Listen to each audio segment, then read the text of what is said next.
Update tayo sa dalawang bagong klase ng bigas na mabibili sa ilang pamilihan. Kausapin natin si Department of Agriculture spokesperson Asek Arnel de Mesa. Magandang umaga at welcome po sa Balitang Hali. Magandang umaga, Rafi. Happy New Year. Opo, Happy New Year po. Saan po galing yung Nutri-Rice at Sulit Rice at nagawang ibaba po ito sa 35 hanggang 38 pesos yung presyo? Rafi, itong Sulit at Nutri-Rice ay mix coming from both imported and local sources natin. Itong Sulit Rice, kaya ito 35 hanggang 36 ang presyo kada kilo.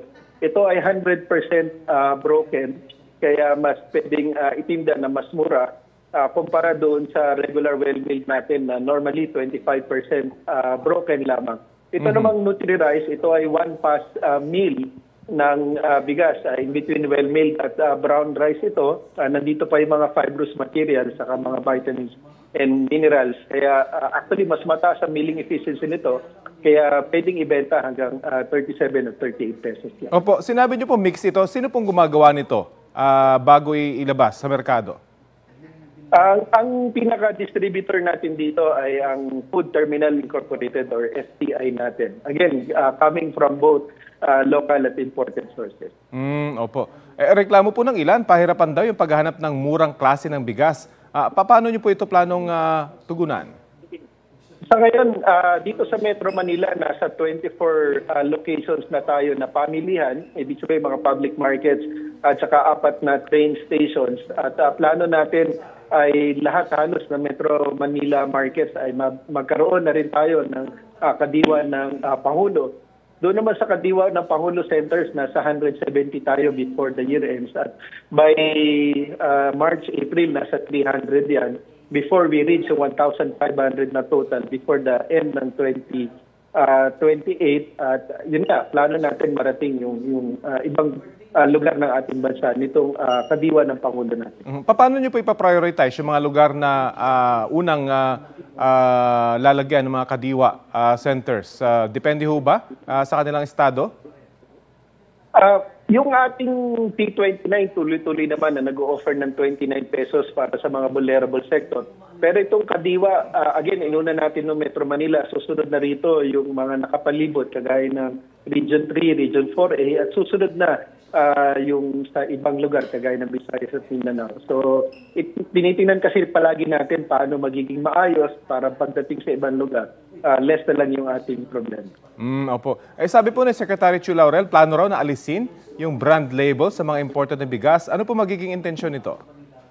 Ang intensyon nito, Rafi, talaga ay unang-una yung nag-ikot dito sa Guadalupe Market. Nakita natin na yung may mga presyo talaga na sobrang tataas for the premium and special na binibenta na more than 60 pesos. When in fact, yung ibang presyo na landed cost nito ay nasa mga 40 level.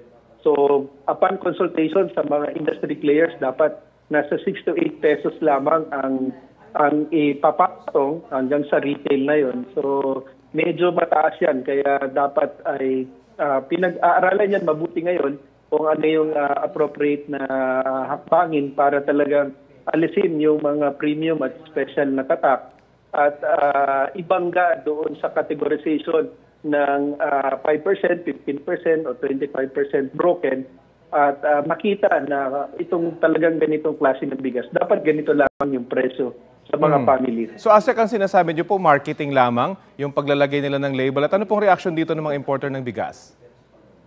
Magkakaroon actually ng mga konsultasyon ang ating kagawaran sa pamumuno ni Secretary Chu Laurel Jr. Hindi lamang sa mga importer, kasama na rito yung mga wholesalers, trader at saka retailers para pag magkaroon ng announcement doon sa pinal na magiging decision higil sa pagtatanggal ng label o kung ano man ang magiging decision ay makukonsulta lahat ng stakeholders ng bigas. Hindi label lang po yung tatagalin, hindi naman yung mga pangalan kasi we understand. Depende sa pangalan ng rice, ganun din yung presyo, hindi ba? May mga klase ng bigas talaga na mas mahal kaysa sa ibang variety. Ang nagkakaroon ng problema, Rafi, yung paglalagay ng premium at special.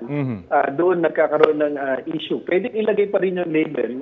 Ayaw lang talaga natin ay nagkakaroon ng maling pagtatatak na premium at special at hindi na na obserbahan mabuti yung tamang presyuhan pag Opo. naging premium at special na. Meron po bang concern ng DA na baka mabawasan yung maingganyo magangkat ng bigas kapag binago yung ganitong sistema?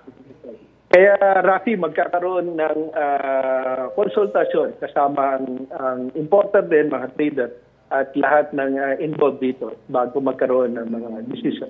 Okay, aabangan po natin yan. Maraming salamat po sa oras na ibinahagi niyo po sa Balitang Hali. Maraming salamat, Rafi. Magandang tanghali. Magandang tanghali po si ASEC Arnel de Mesa ng DA.